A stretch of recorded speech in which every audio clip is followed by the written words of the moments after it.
जब तक आप इस मुल्क का इंटरेस्ट रेट महंगाई के यानी इन्फ्लेशन रेट से ज्यादा नहीं बढ़ाएंगे, डॉलर की कदर में तेजी से इजाफा होगा, मुल्क में गुर्बत में भी इजाफा होगा, मुल्क में बेरोजगारी बढ़ेगी और माशी जितने कवायदो ज़वाबित हैं आप उनकी तौहीन कर देंगे। ये अगर आपने जबरदस्ती शरह मुनाफा को शरह महंगाई से कम रखने की कोशिश की, जबरदस्ती ब्लैकमेल हुए ताजिर सनतकारों ने, अगर आपको ब्लैकमेल किया, आप इनकी बातों में आ गए, तो आपको मैं बता रहा हूं मुल्क का मुआशी निज़ाम दरहम बरहम हो जाएगा। और मैं बावसूख इस वजह से कह रहा हूं क्योंकि हर मईशत की किताब के अंदर फिशर बहुत ही मशहूर दुनिया के मईशतदानों ने उसूल वज़ा किया था कि शरह महंगाई से शरह मुनाफा का ज्यादा होना लाजिम है। और पाकिस्तान जैसे मुल्क के अंदर तो तकरीबन 4 या 5% ज्यादा होना चाहिए शरह महंगाई से ज्यादा।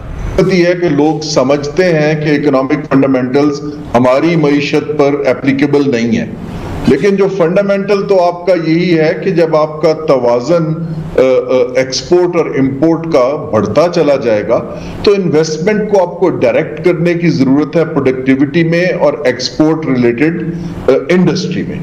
उसके लिए हमें प्रोटेक्शन छोड़नी पड़ेगी और बहुत से जो हमने बनाए हुए हैं पेटनेज पे लाडले, उनको हमें जरा कुछ फासला बढ़ाना पड़ेगा।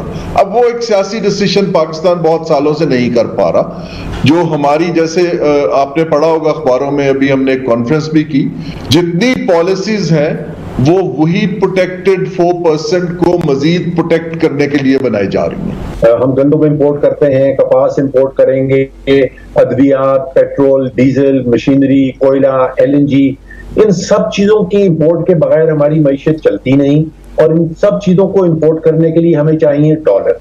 और इस वक्त हो ये रहा है कि जो डॉलर्स का इखराज है वो मैं समझता हूँ लगभग कोई 100 अरब डॉलर का सालाना डॉलर्स का इखराज है। और जो आमद हो रही है एक्सपोर्ट की शक्ल में या रेमिटेंसेस की शक्ल में, वो कोई 60-62 बिलियन डॉलर से ज्यादा की नहीं है।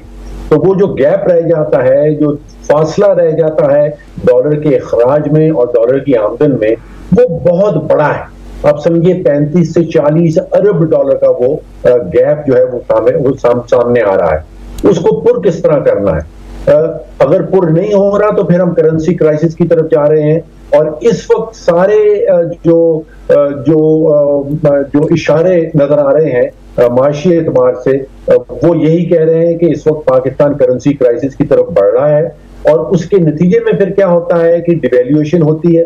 हमने ऑलरेडी देखा कि रुपया कितनी तेजी से डॉलर के सामने गिरा है। फरूख सलीम साहब, इससे पहले कि मैं जमशेद इकबाल चीमा साहब की तरफ बढ़ूं, ये जो आप तमाम अशारिये बता रहे हैं, सरमायाकार क्या समझता है कि पाकिस्तान की मुआशी पॉलिसीज की वजह से ऐसी सूरत हाल है या पाकिस्तान में पॉलिटिकल टर्मोइल की वजह से ऐसी सूरत हाल?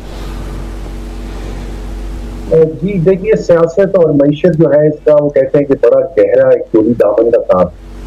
इसमें कोई शक की बात नहीं कि जिन ममालिक में सियासी अदम इस्तेहकाम होता है उनकी मईशत में इस्तेहकाम आना जो है वो बड़ा मुश्किल है।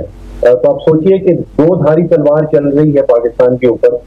एक तो सियासी अदम इस्तेहकाम है और एक जो हमारी माशी पॉलिसीज हैं उनके अंदर इस वक्त जो सबसे बड़ा चैलेंज है वो यही डॉलर और डॉलर का इनफ्लो और आउटफ्लो का जो गैप है। और उसके नतीजे में हमने देखा बहुत सारे मुल्क जो हैं, एग्जाम्पल्स हम देख चुके हैं पिछले कुछ महीनों में।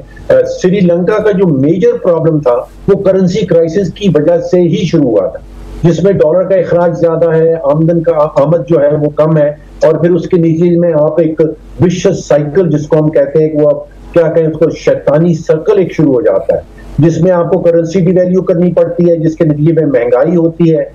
अगर आपके पास डॉलर्स नहीं है तो फिर किल्लत होने लगती है, अद्वियात की किल्लत होने लगती है, पेट्रोल डीजल की किल्लत होने लगती है।